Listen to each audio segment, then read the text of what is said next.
may look like an underground bunker, but this is the way of the future for literally thousands of people in rural communities in the Solomon Islands.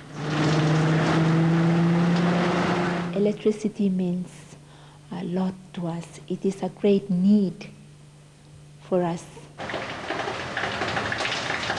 A micro hydroelectricity plant like this can supply power to up to 300 families in a remote village at a cost of $40,000.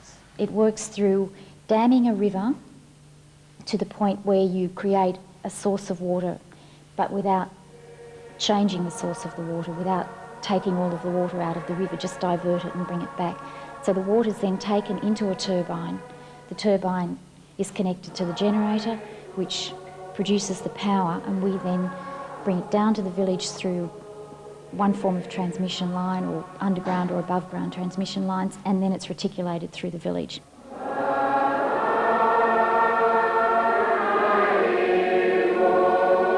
Already there are 3 plants in the Solomon Islands built, maintained and controlled by the locals. I found people who had lived very, very simple lives with very few resources, in very vulnerable lives, where their forestry resource had been taken away from them by multinational corporations.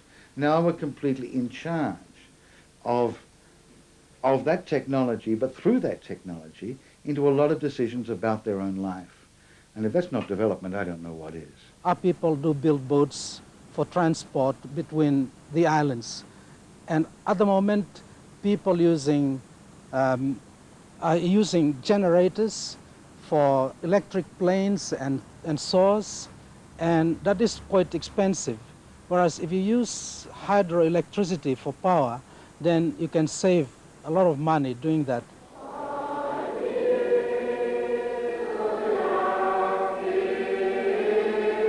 With electricity before only available in the capital, Honiara, this new scheme has enormous ramifications.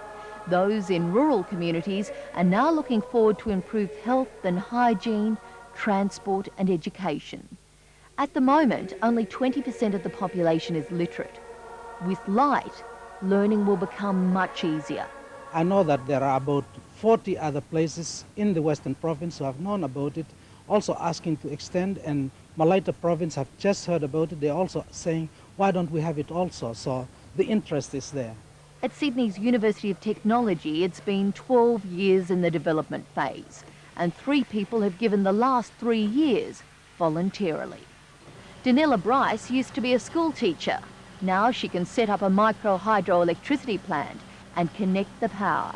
I believe that the basis to all development is a source of energy, and without it, I think people in developing countries are always going to be dependent on us.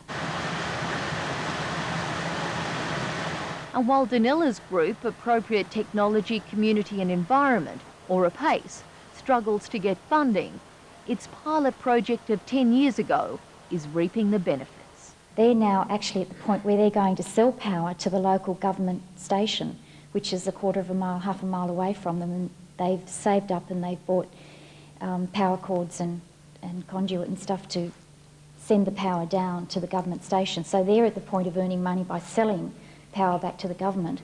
And the Solomon Islands Development Trust is calling on its government to fast-track more micro hydro systems.